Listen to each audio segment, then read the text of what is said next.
Fetal heart rate হচ্ছে, আমার baby position হচ্ছে। এতদিন যখন ভালো খারাপ সবটাই তোমাদের সাথে শেয়ার করেছি, তখন আমার এই সমস্যাটাও তোমাদের সাথে শেয়ার করা উচিত।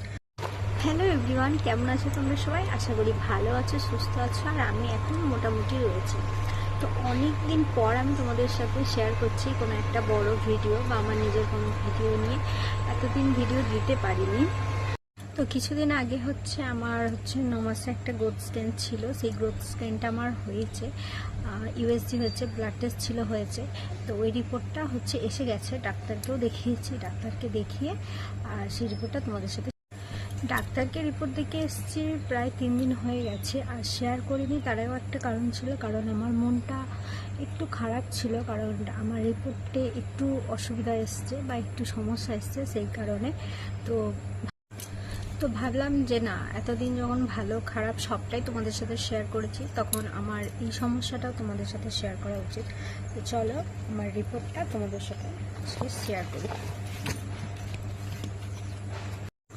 তো তোমরা জানো প্রথম থেকে আমার একটা সমস্যা ছিল, সেটা হচ্ছে লো লাইং প্লাসেন্টা। তো ভগবানের আশীর্বাদে আমি এত দূর আসতে পেরেছি, আর তার আশীর্বাদে যেন আমি বাকিটাও যেতে পারি, এটাই আমি চেষ্টা করব। তো এই যে আমার হচ্ছে গ্রোথ স্ক্যানের রিপোর্ট, মানে ইউএসজি বলতে পারো। তো এখানে হচ্ছে প্রথমেই বলি, আমার এই গ্রোথ স্ক্যানটা করা হয়েছে আমার এলএমপি অনুযায়ী। তো আমার 34। তো আমার এই রিপোর্টটা করা হচ্ছে 18/9/2024।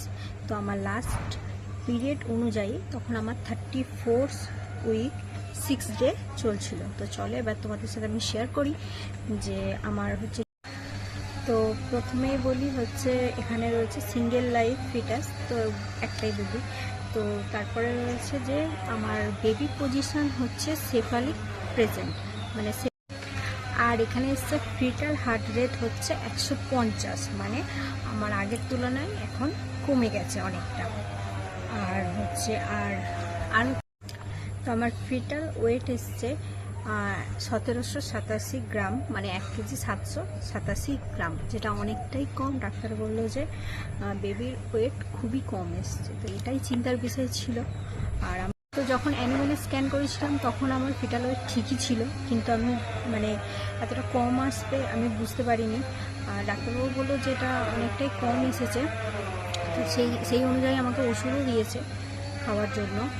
আমার কিন্তু প্রথম দিকে তো কোনো খাওয়া দাওয়ায় কোনো রকম কোনো সমস্যা ছিল না। আমি প্রথম 3 মাসে যা একটু আমার সমস্যা হয়েছিল খেতে, কিন্তু তাছাড়াও আমি যেগুলি খেয়েছি অল্প অল্প করে অনেকবার খেয়েছি। আমি বুঝতে পারলাম না আমার ওয়েটটা, মানে আমার বেবির ওয়েট এমনিতে সব ঠিকঠাক ছিল, শুধু এটাই আমার যা সমস্যা, ওয়েটটা একটু কম, একটু নয় অনেকটাই কম, যেটা অনেকটাই চিন্তার বিষয়। তো এখন কী করা যাবে আমি জানি না।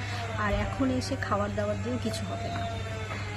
তো এবার চলো তোমাদেরকে আমি আমার ব্লাড টেস্টের রিপোর্টটা দেখাই। এই যে এটা হচ্ছে আমার ব্লাড টেস্টের রিপোর্ট। তো এখানে আমার হিমোগ্লোবিন লেভেল এসছে 12.3, মানে আগের বারে ছিল আমার 11.1। আর সেক্ষেত্রে এখন এরকম আমার মনে হচ্ছিল যে রিপোর্টটা কেমন আসবে। যখন আমি মানে রিপোর্ট করাতে যাই, যতবারই যাই ততবারই আমার মনে একটা অন্যরকম চিন্তা থাকে যে রিপোর্টে কী আসবে না আসবে। তো সেটাই হলো যে রিপোর্টটা করিয়েছি, রিপোর্টে এই সমস্যাটা শুনে আমার ভালো। এমনিতে সব কিছু ঠিকঠাকই আছে, বেবি ভালো আছে, বেবি সুস্থ আছে, আর বেবির আর যে সমস্ত কিছু হয় সব কিছুই ঠিকঠাক আছে, কিন্তু ওয়েটটা খুব কম, যেটা খুবই চিন্তার বিষয়। আর এটার জন্যই আমার ভালো লাগে না।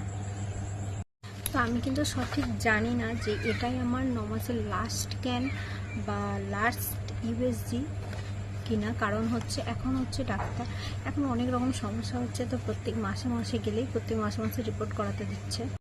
মানে রক্তের লেভেলটা মানে নিয়ে খুবই চিন্তায় ছিলাম। তো ওটা তো আপাতত ঠিকই আছে, এরকম থাকলে মোটামুটি হয়ে যাবে।